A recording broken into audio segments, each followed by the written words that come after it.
Hello friends, welcome to YouTube channel. ಈ ಒಂದು ವಿಡಿಯೋದಲ್ಲಿ ನಾವು ಟಿ.ಇ.ಟಿಯ ವಿಜ್ಞಾನ ಪ್ರಶ್ನೆಗಳನ್ನು ಚರ್ಚಿಸೋಣ. ಬಹು ಆಯ್ಕೆ ಪ್ರಶ್ನೆಗಳು. ವಿದ್ಯುತ್ಕಾಂತ ತಯಾರಿಕೆಯಲ್ಲಿ ಬಳಸುವ ಲೋಹ ಯಾವುದು?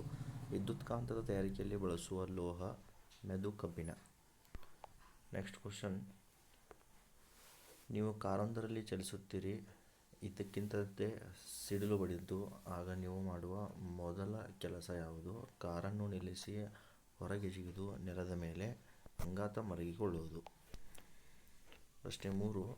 ಸಿಂಗಲ್ ಪಾಯಿಂಟ್ ಮೂಲಕ ಹಲವಾರು ಸಾಧನಗಳಿಗೆ ವಿದ್ಯುತ್ ಪಡೆಯುವುದು ಸುರಕ್ಷಿತವಲ್ಲ, ಏಕೆಂದರೆ ವಿದ್ಯುತ್ ವೋಲ್ಟೇಜ್ ಕಡಿಮೆಯಾಗಿ ವಿದ್ಯುತ್ ಪ್ರವಾಹ ಹೆಚ್ಚಾಗುತ್ತದೆ. ಶಾರ್ಟ್ ಸರ್ಕ್ಯೂಟ್ ಆಗುವ ಸಂಭವನೀಯತೆ ಇರುತ್ತದೆ. ಪ್ರಶ್ನೆ 4. ಫ್ಯೂಸ್ ವೈರ್ನ ಕಾರ್ಯವನ್ನು ತಿಳಿಸಿ. ಫ್ಯೂಸ್ ವೈರ್ನ ಕಾರ್ಯ ಒಂದು ಮಂಡಲದ ಮೂಲಕ ಹರಿಯುವ ಅತಿ ಹೆಚ್ಚಿನ ವಿದ್ಯುತ್ ಪ್ರವಾಹವನ್ನು ತಡೆಯುತ್ತದೆ. ಫ್ಯೂಸ್ನ ಕಾರ್ಯ. ಪ್ರಶ್ನೆ 5. ಟ್ರಾನ್ಸಿಸ್ಟರ್ ಒಂದರ ಆಂತರಿಕ ಆಂಟೆನಾವನ್ನು ಕೆಳಗಿನ ಇದರಿಂದ ಮಾಡಿರುತ್ತಾರೆ? ಫೆರೋಕ್ರೋಮ್. ಪ್ರಶ್ನೆ 6.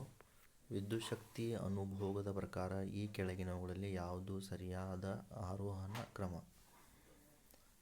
ವಿದ್ಯುತ್ ಪಂಖ, ಕೆಟಲ್, ದೂರದರ್ಶನ. ಎಸಿ ಅಥವಾ ಆಲ್ಟರ್ನೇಟ್ ಕರೆಂಟ್ಗಾಗಿ ನಾವು ಬಳಸುವುದು ಟ್ರಾನ್ಸ್ಫಾರ್ಮರ್, ಟಿಸಿಗಳನ್ನು ಬಳಸ್ತೇವೆ. ಪ್ರಶ್ನೆ 8. 100 ವ್ಯಾಟ್ ಬಲ್ಬ್ನ ನಿರೋಧತ್ವ R1 ಮತ್ತು 60 ವ್ಯಾಟ್ನ ದರದ R2 ಆಗಿದೆ. ಕೆಳಗಿನವುಗಳಲ್ಲಿ ಯಾವುದು ಸರಿ? R1 <1. ಹೊಸದಾಗಿ ಕಂಡುಹಿಡಿಯುವ ಅತಿ ಉಷ್ಣತೆಯ ಅರೆವಾಹಕಗಳು ಸೆರಾಮಿಕ್ ಆಕ್ಸೈಡ್ಗಳು. ಕೊನೆಯ ಪ್ರಶ್ನೆ 10.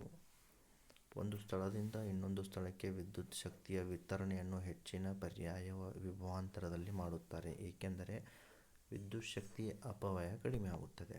ಇದಿಷ್ಟು ಟಿ.ಇ.ಟಿಗೆ ಸಂಬಂಧಪಟ್ಟಂತಹ ಕೆಲವು ವಿಜ್ಞಾನದ ಪ್ರಶ್ನೆಗಳು.